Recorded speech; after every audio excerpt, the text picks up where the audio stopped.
أول ما نبدأ صباحا نشرب كوب مي، لأننا قد مررنا بحالة من جفاف مطول خلال النوم. بعدها مع كل وجبة من الوجبات اللي تحدثنا عنها اليوم، أكبر خبراء العالم اللي ناخذهم باللياقة والتدريب لمرضانا يحكوا لك مع كل وجبة اشرب كوبين مي. قبل الوجبة. ولا حتى قبل الوجبة مفيد، لكن حتى لو شربتها مع الوجبة سهل على نفسك. طبعا قبل الوجبة هو مساعد على نزول الوزن، لكن لكي تحسب الكمية الصحيحة تذكر أنك تحتاج كوبين ماء مع الوجبة عندما تكون من الأصحاء ليس لديك أمراض. كوبين ماء مع كل وجبة، وكوب ماء كل ساعة لحد الساعة 8 مساء. طيب أول شيء في كتير ناس بتقول ما تشربوا مي أثناء الأكل لأنه بضر عملية الهضم ما بعرف، يعني في كتير كلام نسمعه أنه ما تشربوا مي أثناء الأكل أثناء الوجبة.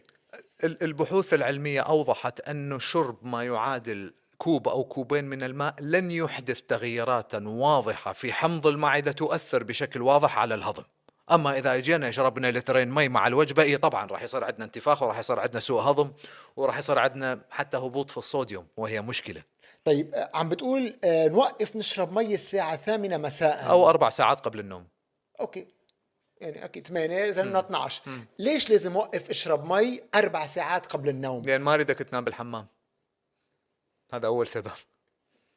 لأنه الاستمرار بشرب الماء بعدها عند الغالبية العظمى من الناس سيتسبب باستيقاظ ليلي للتبول. بس خبراء النوم بيقولوا دكتور لو حتى شربنا مي قبل النوم مش لازم نصحى أثناء الليل للتبول. في الغالب الأعم من الناس، وخصوصا بعد عمر معين إذا نتحدث عن كبار السن، هناك ارتباط مباشر بين توقيت الشرب والاستيقاظ الليلي للتبول. هل حرارة المياه اللي بنشربها، حرارة المي إن كانت مي باردة، مي سخنة، مي فاترة، في تأثير معين؟ طبعا السؤال ذكي، عاشت ايدك نقول بالعراق.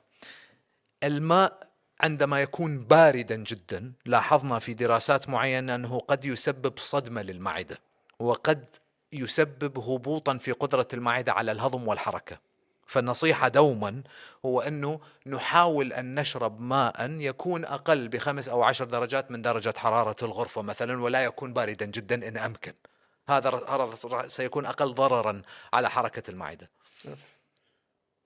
مثلا في حالات أخرى لما المياه تكون ساخنة جدا، عملوا دراسات مثلا عن نوع من الشاي يتناولوا مثلا في سوريا اسمه المتة.